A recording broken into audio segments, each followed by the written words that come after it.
Hello everyone, and welcome to a new episode of ThinkingTalks, dedicated to populism in relation to centre-right and conservative politics. Today I'm joined by Professor Tim Bale, who teaches politics at Queen Mary University of London. Welcome, Tim. So let us dive right into it. Your work extensively covers the rise of populism and its effects on traditional political structures. So to start, please define populism for us and its key characteristics. Well, I would define populism as an approach to politics which makes a distinction between, on the one hand, the people, and on the other, a corrupt elite who looks down on the people and who consistently ignores their political preferences, in particular these days on migration, but it could extend to gender politics or indeed green politics these days as well. Right. And we know that populism has had a major impact on the mainstream political discourse. But what about the impact it's having on the policymaking process in the EU and the UK? Well, I think most obviously the impact comes on migration policy. You see centre-right parties, but indeed governments all over Europe, adopting a more restrictive stance to migration, partly under pressure from populist parties for whom this is their, if you like, USP. But it does also extend, and we've seen this recently in the European Parliament as well, to the slowing down of progress towards net zero, for example. And we also see it in the rhetoric, and not always as much in the policies of politicians with regard to gender issues. So, there's a general concern about a collapse, if you like, to kind of woke politics that is, I think, particularly resonant with parties on the centre-right and indeed voters on the centre-right. There's an argument that centre-right is being squeezed by both the populist right and the populist left. Are centre-right parties, in your opinion, managing to adapt or counter the narratives that are coming from the opposite sides of the political spectrum, or are they failing to maintain a cohesion? Well, I think you're right to say that centre-right parties are facing, if you like, a double squeeze. On the one hand, they have the culturally very conservative and indeed authoritarian politics, which is coming from the populist radical right, and they feel a need to respond to that. And on the other hand, of course, progressive parties are continually pressing for politics and policy to respond to socio-cultural change. And I think for some centre-right parties, that dilemma can be very, very difficult. I think it affects different centre-right parties in different ways. I think conservative parties find it, slightly easier to respond to the threat from the populist radical right, in the sense that they have always been rather more nationalistic, for example, than some Christian democratic parties. And liberal parties, I think, find it easier, obviously, to cope with socio-cultural change because, in a way, they've never been about forcing people to live particular lifestyles. I think that, in part, explains why Christian democratic parties in particular are in trouble, because on the one hand, they don't find socio-cultural change easy to respond to because they have fairly traditional, if you like, family values kinds of ideas about society. And on the other, I think they have a tradition of, to use the jargon, turning strangers into friends, which makes it actually quite difficult for them to respond in kind on migration. They can't take such tough stances, I think, simply because they are, by their very nature, internationalist parties.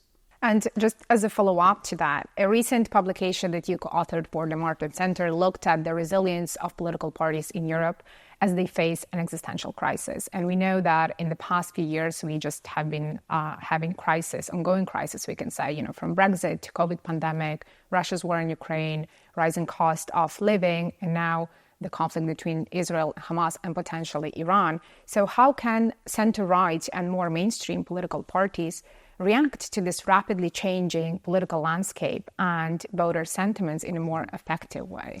The first thing to say, I don't think there's ever been a time where there hasn't been change or crisis. It's easy, I think, sometimes to think that we are living in particularly difficult times, whereas you can go back 10, 20, 30 years and identify crises that were going on that were in some ways just as challenging for political parties. I would say I think there is a danger for centre-right parties that they become, if you like, obsessed with the threat from the populist radical right to the exclusion of all else. So they become, in a sense, reactive rather than proactive. And they spend more time and give more headspace to the issues that are raised by the populist radical right than the issues that necessarily play well for them.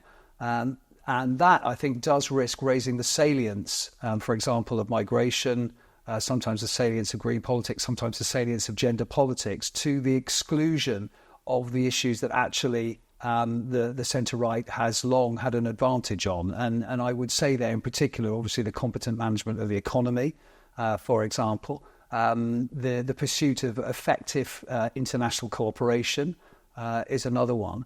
And a general sense in some ways that, the centre-right is able to tap into and understand and adapt to the zeitgeist, the spirit of the age, if you like. So I think, one thing that you can say for centre-right parties is that they do have some advantages, and they are historically advantages, and they shouldn't forget those in the pursuit, if you like, of a sort of populist radical right light agenda, which in the end, I think if you chase that too hard, you end up giving the populist right more oxygen, more publicity, and in some ways, in the end, perhaps more support than would necessarily be the case.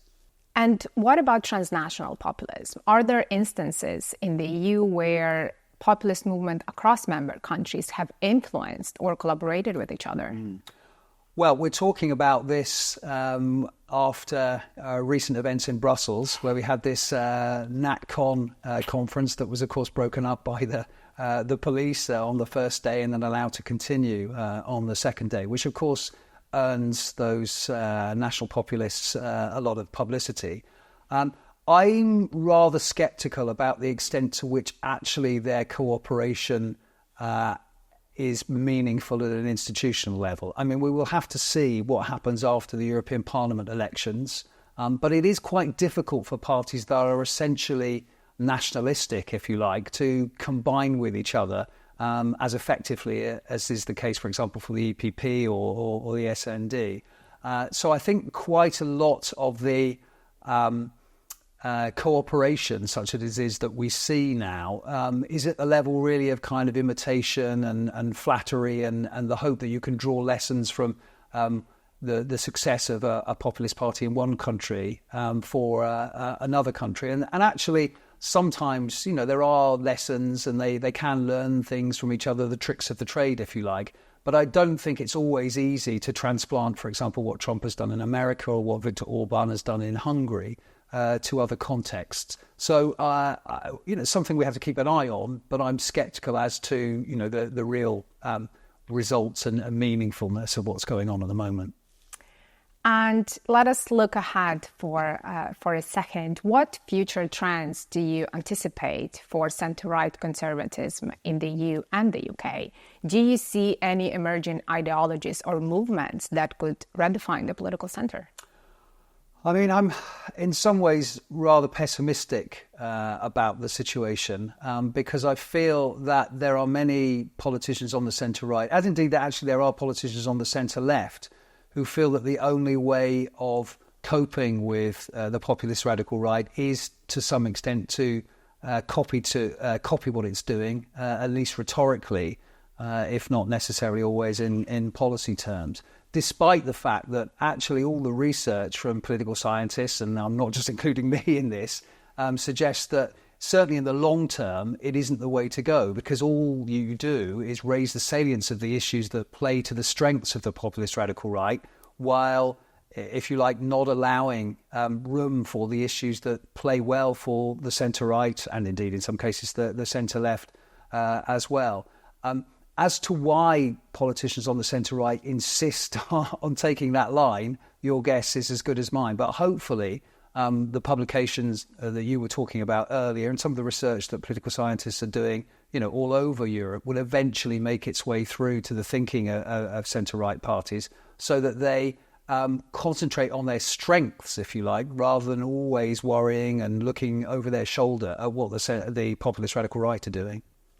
Thank you very much, Professor Tim Bale, for your insights, and thank you all for watching. Please remember to follow the Martin Center on social media for further research, events, and activities. See you soon.